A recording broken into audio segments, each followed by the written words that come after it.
There are moments in every person's life when they face intense adversity. They're crucibles that forge who they become as individuals and as leaders. Now more than ever, we need leaders who are called to a higher standard, focused on leaving it better than they found it, and paying it forward to the next generations.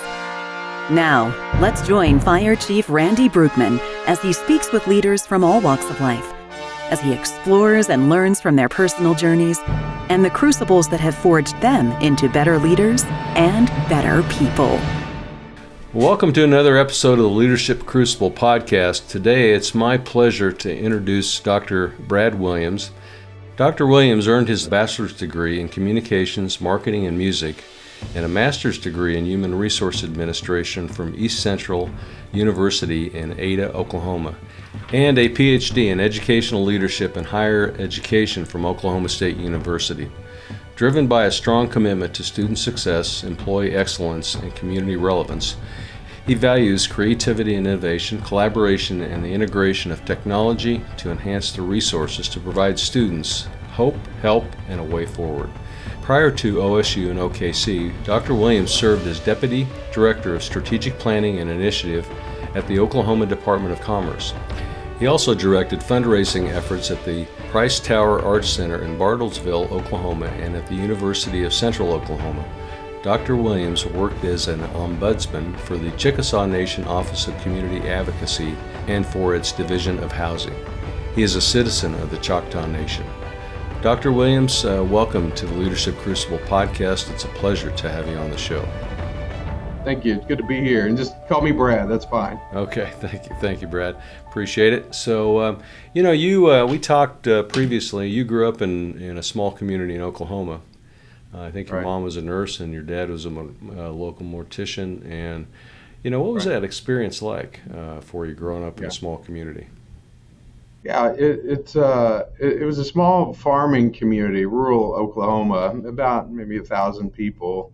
I graduated with 24, my graduating class from high school, so super small. But parents had a funeral home, but that was back at a time where the funeral home also operated the ambulance service, and on top of that, we also I managed fire dispatch for the small volunteer fire department there, mowed the cemetery, sometimes or animal control, you name it, we did it. But much like, though, what you've seen in your career, it became a hub for when people needed help with anything. That's who they called. They either showed up in our front yard or in our living room to get stitches out after some type of medical procedure or some kind of tragedy with involving family members. People came to our house, and so I grew up seeing that. And it's one of those things when you look back at an experience like that. If anything, it teaches you to run toward people in times of need rather than standing still or retreating. And that's kind of a piece of that I still carry with me today is trying to find people in situations where they need some type of help or assistance, and making sure that I'm always where I need to be to try to offer some piece of resolve to that. And so it's an interesting background, lots of stories, but as most people in this line of work do, have lots of stories that are great over cocktail hours, but they're better in hindsight rather than being right in the middle of it. Yeah, I grew up in a small community, a little bit larger, about 5,000 people in Nebraska, and I just, looking back at the,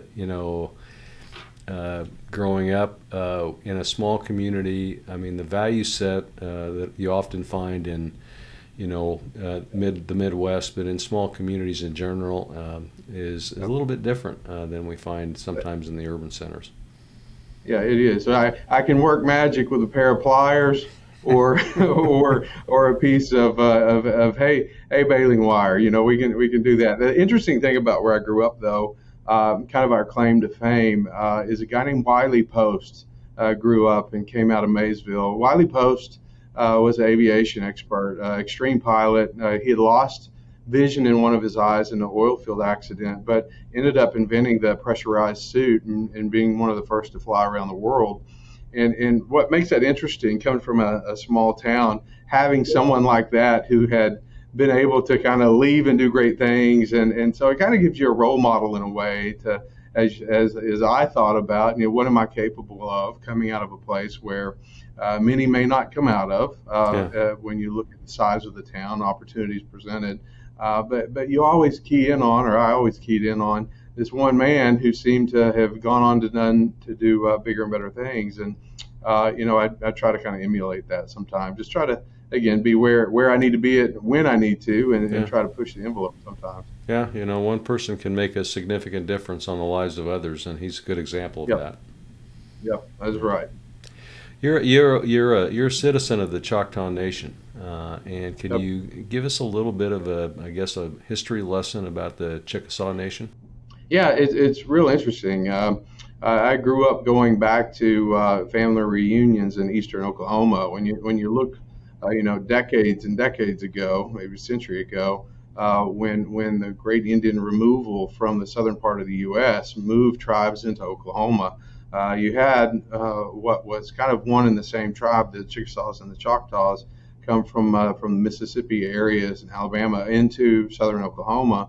And then Choctaw Nation kind of settled out in the Durant area, and the Chickasaws came up more toward Ada, in the center, more of the central southern part of the state. And it's just a lot of history there. And so I, after college, ended up working for the Chickasaw Nation there in Ada, working in the press office for Governor Anna Tubby, and did a lot of really, really neat things, impactful things, supporting tribal members. But anything that I took away from there on the cultural side had to do with the responsibility to one another, the responsibility to the good of nature. This concept of taking only what you need rather than more than what you need, and always making sure that there's a replenishment there for the future. And those are big takeaways that I had, and watching the elders kind of operate and lead a tribe of people. And those are philosophies and value sets that were instilled in them for 1,000 years, right? And so to be able to live within that and watch it as an employee of the Chickasaw Nation and as a member of the Choctaw Nation, it just continued to reinforce the importance of who I needed to be, what I needed to be. And so you pay attention to things like that, and try to mold behaviors based on what you've seen others do and how you see a group of people try to behave, and instill those values in generations to come. So it was a great experience. But yeah, again, those family reunion piece, we'd go back where my great maybe three removed grandparents made that walk on the Trail of Tears and had a land allotment in eastern Oklahoma. And so we go back to the family cemetery where a section of the county is named after that family. And it's just, it's one thing to read about that, but when you're standing on a piece of land and looking at the graves of ancestors who lived it, it'll take you right back to those moments where you empathize a little bit, as much as humanly possible, with the experiences of that time. Well, our first Americans were really our true environmentalists, weren't they?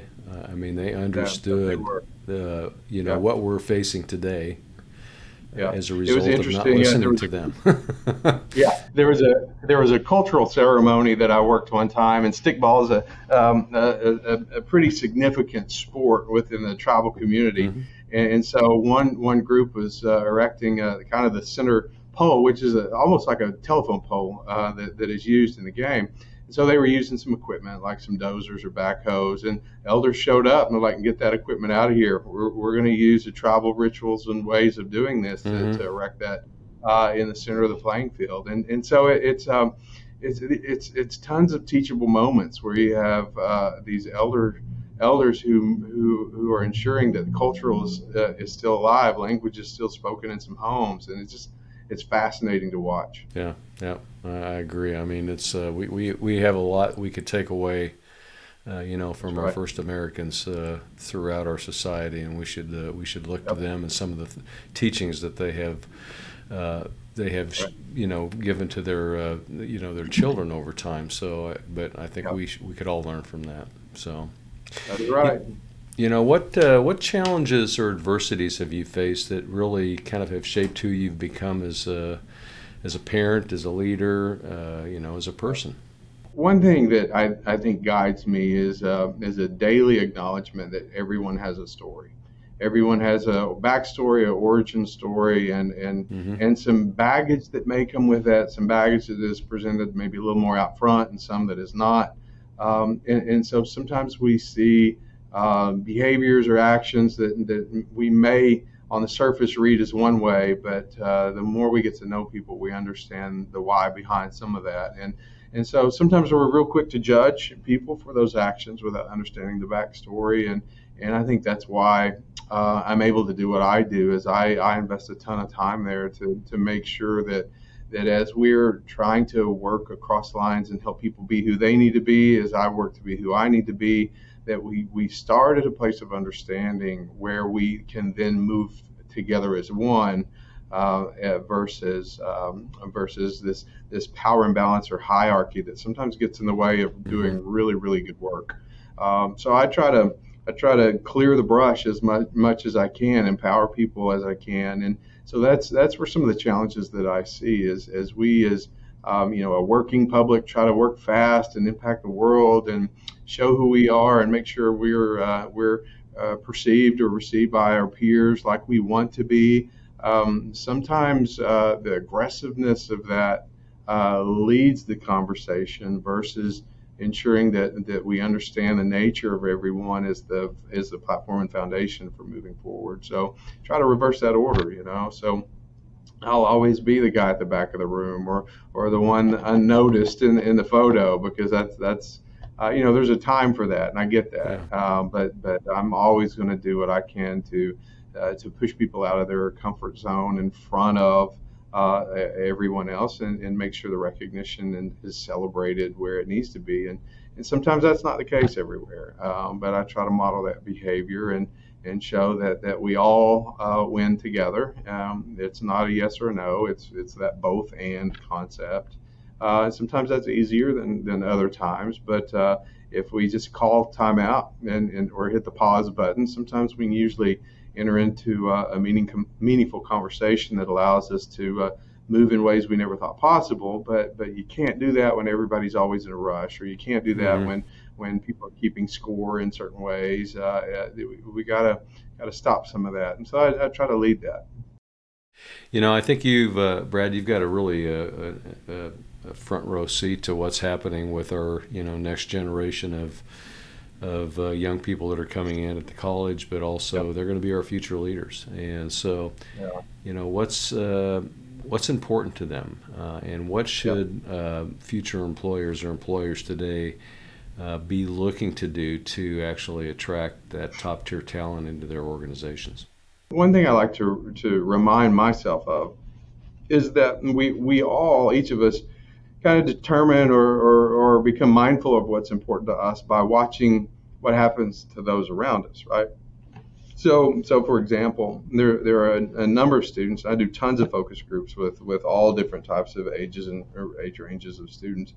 And it's a student population who would rather not have a degree than go into debt for it, right? Because they watched their parents struggle with debt. They grew up in families where debt was a huge piece of the financial picture in that household. They've seen the stress and the divorces that can result from the pressures that brings, and they want no part of it. And I applaud them for being in the middle of that, understanding what they want and they don't want, and then making decisions based on that. And that's why you see higher education and really looking at what are the opportunities to offset or reduce costs for accessing education. That's why I love the 2-year system. Because it's open access for all, and financial aid packages and scholarship options that make that possible for people. But outside of that, financially, you look at what else students are kind of looking at. They're looking at parents who have worked for 20 years or longer, and 50 hours per week, perhaps 2 jobs to make things work for the family. And you see a little bit of a dip in loyalty from the corporate side. So when things get tough, there's a layoff. COVID was really, really difficult for people. So then there becomes this question of, well, if I'm going to go into the workforce, then where's the security for me that perhaps once was there? And so now as a student, I'm looking at what's my debt, what am I up against there, what's the corporate loyalty, And then overall, I think that these generations are really, because I've got two kids, a 21-year-old and a 17-year-old, both girls. It's all about purpose. Set corporate aside, set debt aside. What is my purpose during my window of time on this planet, and how do I impact the most people through that? And how do I be the best human being that I can during this time? And so when you start looking at how corporations who are saying, or business and industry who are saying, I can't find talent, oftentimes, if you ask that same business and industry rep to look in the mirror and answer questions like, what salary wages are you paying? What is your corporate culture? And is it conducive to a work-life balance? And do people feel valued there? Sometimes the conversation is simply, I can't find enough workers, without a true moment of reflection on the corporate side of, what am I bringing to the table outside of a livable wage? Now, some corporate leaders would argue that that's not the role. The role is, I'm paying you to do a service. You should find gratitude and satisfaction in that check.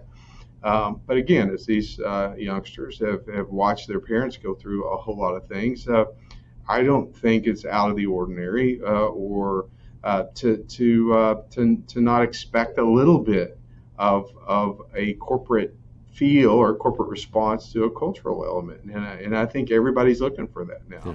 And so the ones that figure that out, the ones that figure out how to create a work-life balance, the ones that create a sense of loyalty and belongingness and responsibility, I think those are the ones that are going to be successful. But that's the magic formula that oftentimes is an intangible that doesn't fit on a spreadsheet row and column, right? And so when you have your investors or your corporate exec teams trying to work through all of that, there's a human side that should have its own column and row that drives a conversation about corporate culture. And it's not just something that sits in HR, it's something that has to permeate the whole organization and be led by the CEO from the top. And some people are good at that and some people aren't. Yeah. But for those that aren't, better figure it out, because those are the places where students and even the adult workforce who are resigning because they've been abused, and I say abused, by the 40, 50, 60-hour work week with a little loyalty from the corporate side. It's not a resignation because people are tired of working. It's a resignation because I think during COVID, people made a declaration of, I have value, and this is what my value is, and I'm going to go somewhere to find that. Yeah. Find a place that represents that and that respects it. And so that's why I hate mentions of great resignations, because it kind of puts the onus or burden on the employee themselves and deflects a little bit from the organization, when there's a whole lot of organizational responsibility there. Yeah, I agree. It's not. I think the what I've seen with the younger generation and talking with my older grandkids is they're looking for that value alignment. Yep. They want to pursue something that's greater than them, but they want to work in a place that they feel wanted and Yep. part of the team. And Yep. a lot of Yep. organizations aren't built that way today. They're not. And so when we, from our value set, say, but what's your health care, or what's it pay, or how is this all going to work? Yeah. We insert the worries and concerns from our own value set into that conversation, and they're like, I'm not worried about that. I'm not, that'll play out when it needs to play out. I'm like, well, you should be worried about it, and that's where the tension comes in that holiday conversation, Yeah. right? Yeah. Over the Thanksgiving meal, is you should be worried, but it's just a different value set of, I'd rather live comfortably with whatever wage comes my way, but when they shut the lid on my box at the end of my time on this planet, I'm going to know that I put in some good work and changed the world, and that's to be applauded, really. Yeah. Couldn't agree more. So you brought up the pandemic. I just wondered what has changed in your operation as you went through that. There was a big shift in education going remote. Yep. But what's changed in your operation as you have kind of come out of that? Well, one of my favorite quotes, and sometimes it's attributed to Mike Tyson, but I think plenty of other folks have said it. But it's that line about everyone has a plan until you get punched in the mouth. Yeah. Right. And in his setting, it's in the boxing ring. But I think most organizations, if not all, have these wonderful strategic plans about how 2018, 19 through 2030, we're going to work. And the second COVID shut the world down, you may as well just throw that in the trash and try to start over with some kind of revised version of what reality is. Not only what reality based on what you as an organization think you need to be doing or want to do, but reality based on public perception and public the public's toe dip in the water on how safe the world is then to re-enter.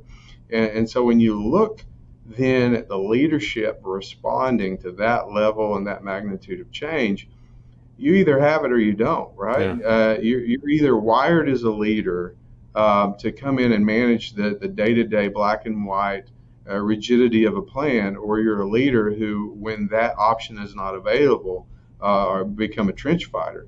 And that is night and day. And so I think that's why you see a lot of resignations now across a lot of business and industry, across a lot of higher education as well, because the fatigue that came, the decision fatigue that came from this prior period of time where everything that was firm was now soft. I think it shook a lot of people. Now for those that are a little more on the maverick side, it creates a lot of opportunity. And that opportunity becomes, how do you reinvent, redefine yourself when the world has changed? How do we do things different? How DoorDash delivery? How do you create delivery containers that, we have a culinary program here. And so I was having this conversation about the change in delivery containers. So your French fries stay semi-crunchy rather than soft from the steam between the point of cooking to the door. And so you had these new innovations come out that were ramped up and amplified. They were already out there, but it just really took off. Small things we would have never thought were perhaps needed, but now are commonplace. So now the question becomes, when are we going to resettle back into where we were before the pandemic? But the truth is, the world has changed and will continue to change. And it's interesting to watch the public right now. When you look at declining enrollment in higher education, you see a lot of students who before the pandemic were the seniors in college, graduating, couldn't find a job. And going back to that student who watches the people around them, they saw that. So it's like, should I just go work and make the dollar I can make today, or what's the time trade for investing a year and a half, 2 years in an associate's degree that can give me better cash, but the payoff is still 2 years away, right? So you see a lot of that mental calculation going on in students and adults, likewise, of what is, if we're now living more to the day by day because we saw that planning didn't get us through the avoidance of a pandemic, then how do I make sure that I keep me and my family where it needs to be today versus, again, a time trade-off that may pay off in 2 years, but we saw the world change, so will it pay off in 2 years? And that's the psychology that I'm paying attention to right now as students and the general public trying to re-engage after in post-pandemic. So have you seen a really, in your area, a shift back into the trades? Yeah. So as a 2-year college, I mean, what happens? And again, I was an EMT. I went through tech school in high school, and while my friends, 20 years ago or plus, were making $8 or $9 an hour, I was making $35 on a call, as an EMT basic. And so when you look at the trades that a typical 2-year would offer, like the electrician, the plumber, and whatnot, 2 years you can go earn $65,000, $70,000 plus.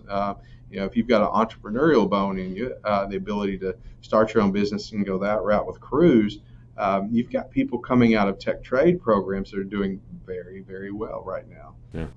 And so you see an increase in that, and you see kind of that parent conversation going back to around the holiday table is like, what is this degree in philosophy going to do for you in 4 years when you graduate versus what's more that tangible skill-based piece that can work you into a tangible role somewhere in order to make a wage you need to.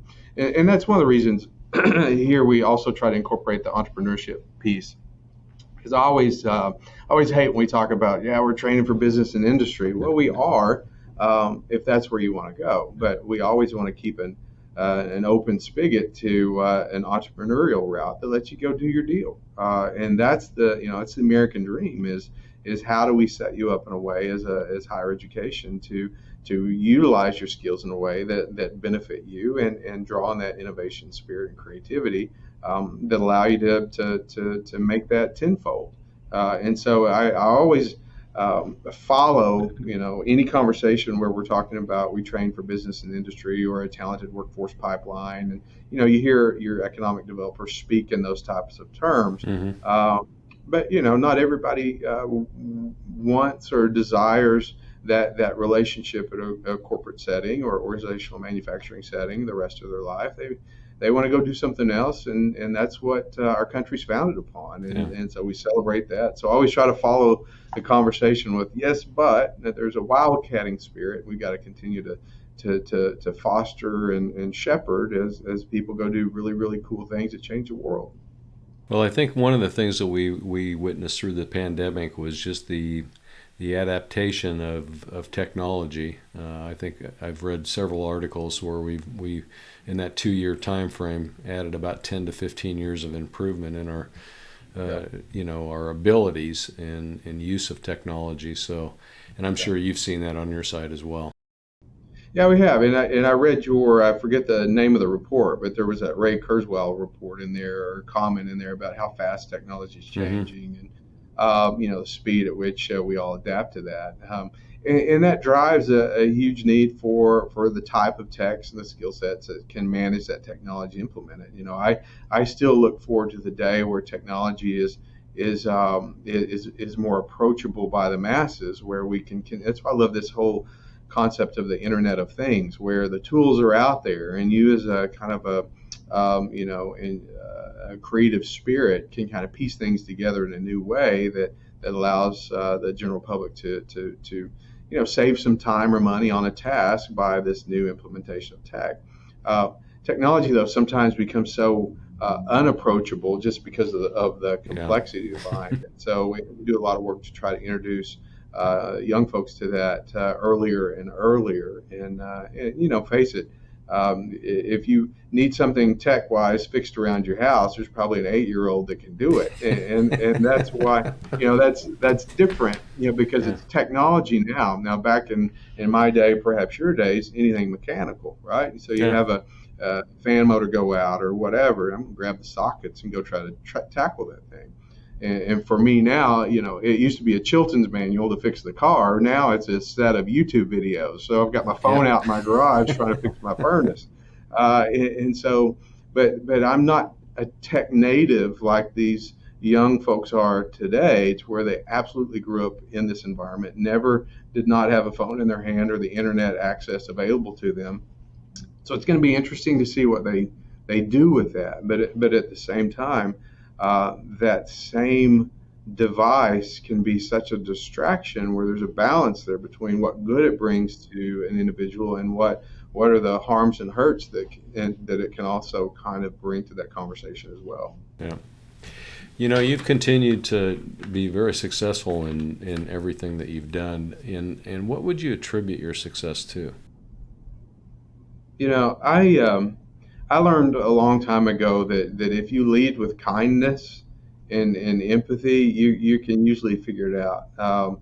I was told a long time ago, though, by a boss, she's like, "You're too nice. You're limiting yourself." And I was like, I'd rather be accused of being too nice than a lot of things. But there's a lot of tough things in this world that people deal with, and I also love the quote, "Don't mistake my kindness for weakness," because that can also be in there too. But there's a way. Most people want to do good.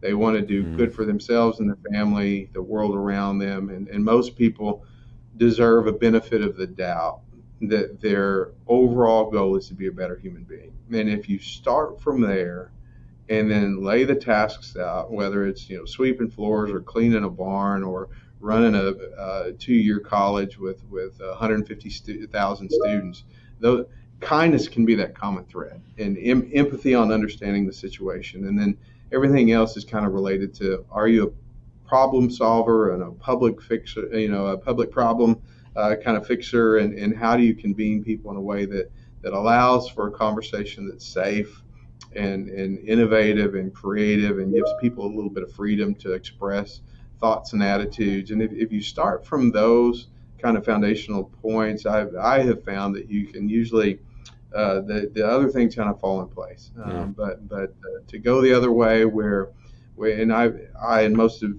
listeners here probably worked in a situation, and you as well, where every day's tense. By that Sunday night, you're already got a stomach ache or a stress headache going to work the next morning, and I've worked for that, and I hated it, and so I swore to myself during that time that if ever I was in some type of leadership position, I would never create that type of environment. Yeah.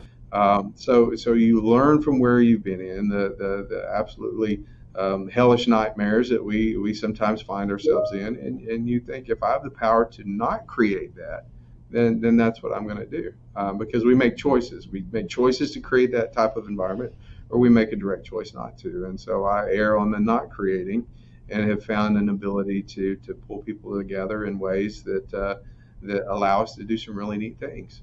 Well, and I think when your leadership ethos is based on kindness, that's what you build a culture around that as well. Yeah, so kindness and servant leadership. Again, growing up in a small town, we also mowed the cemetery and did all. We'd host a cemetery dinner every year to raise money to offset costs for gasoline and whatnot. And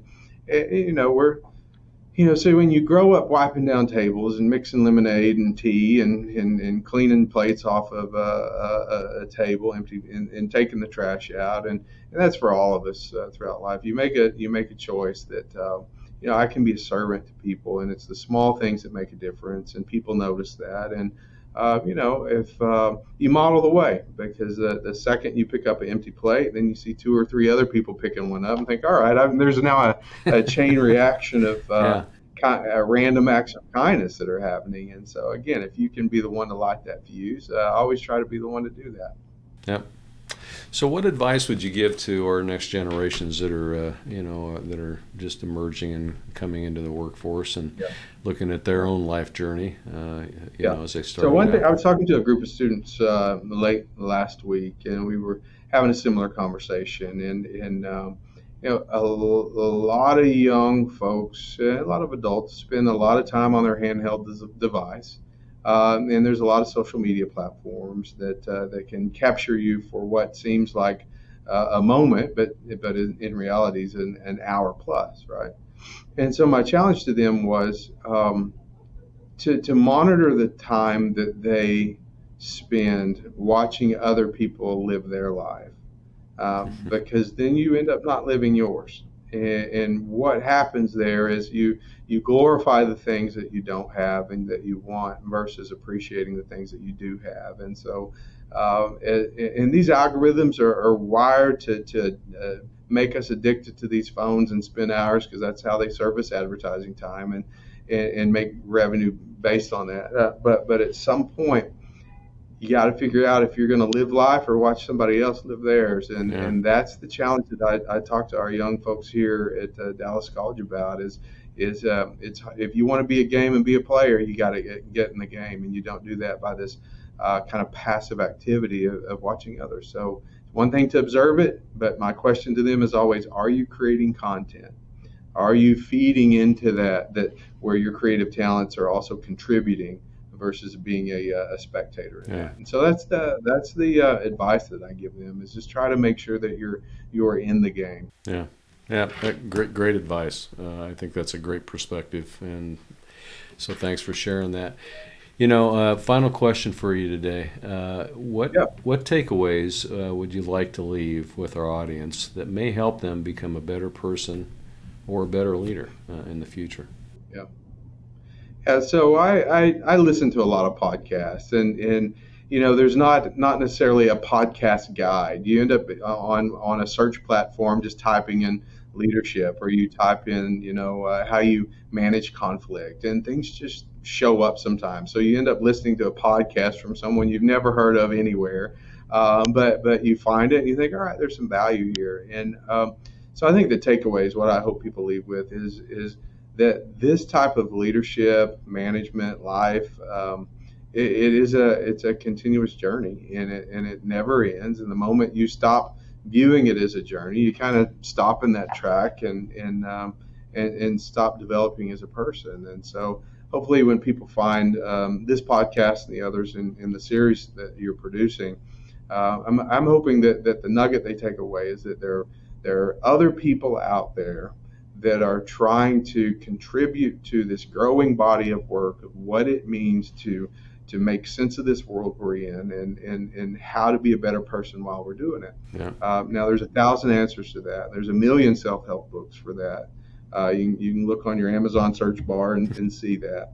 But what I think the takeaway here is, here's a perspective from a group of people on how they're living life and what they think it means. And that's what I hope people take away. And again, I always throw this in there too. My wife was a high school counselor and working with a lot of students. I always try to put this piece in here somewhere. There is a huge mental health component to what we do today as leaders, and how we manage people, and specifically related to the emergency response community. And I've sat in a lot of groups where teams of people know how to play HR, know how to play a visiting chaplain on what to say when in order to just make the problem go away, right? So we don't talk about things that are difficult. But I just want to end or add to this that mental health, issues are real. When we're exposed to trauma repeatedly and routinely, and people of all ages, it's one thing to try to repress that, but sometimes you just need to talk to somebody about it. And so I would encourage listeners, who are in whatever field, that the second you start going quiet on family and spouse, that's when you have a problem. So it's hard to bury these things. And so I used to talk to our EMT grads at my prior institution and firefighting grads, but I would really speak to the parents. And I would speak to the parents in this way of, when you see your son or daughter with that 1,000-mile stare or 1,000-yard stare, they're not ignoring you. They're caught in this trap of trying to navigate their way through things they've seen or done or had to see or do, and people they've helped. And so that's where they are in that mental space at that time. And that's kind of a flag of making sure that family members know how to talk to their loved ones who are working in these types of professions about how to negotiate their way through that. So that's a very, very important thing. So I think my primary takeaway is, for anybody listening to this, if you need to talk to somebody, there's tons of public numbers out there to call, or people to visit with if you need that kind of help. Yeah, no, great advice. I know when I would come home from a bad shift at work, and I would walk in and I was just saying, I need about 2 hours. Yeah, 2 hours. 2 hours, and for me, it was a large strawberry malt from the local ice cream shop. That was a way I could kind of find mine until until you find yourself 5 or 10 pounds on top of that. I need a different wine, right? You have to choose your vices that are healthy, right? Yeah, that's true. Well, Brad, thanks so much for being with me today. I appreciate it, and appreciate all you're doing for the young kids today, and helping them not only get the education, but some just great advice and some great leadership each and every day. So appreciate you. Well, and I appreciate you for this platform that you're offering, to visit with people, to collect stories, and hopefully and to put these things out there for the general public to interact with, and because that's the importance of this too. People, my daughter can hear me say something 1,000 times, but if someone else says it, maybe it registers that once. And so hopefully, and they are, these podcasts and these sessions that you're doing are helping people as they interact with them. Oh, thank you. Appreciate it.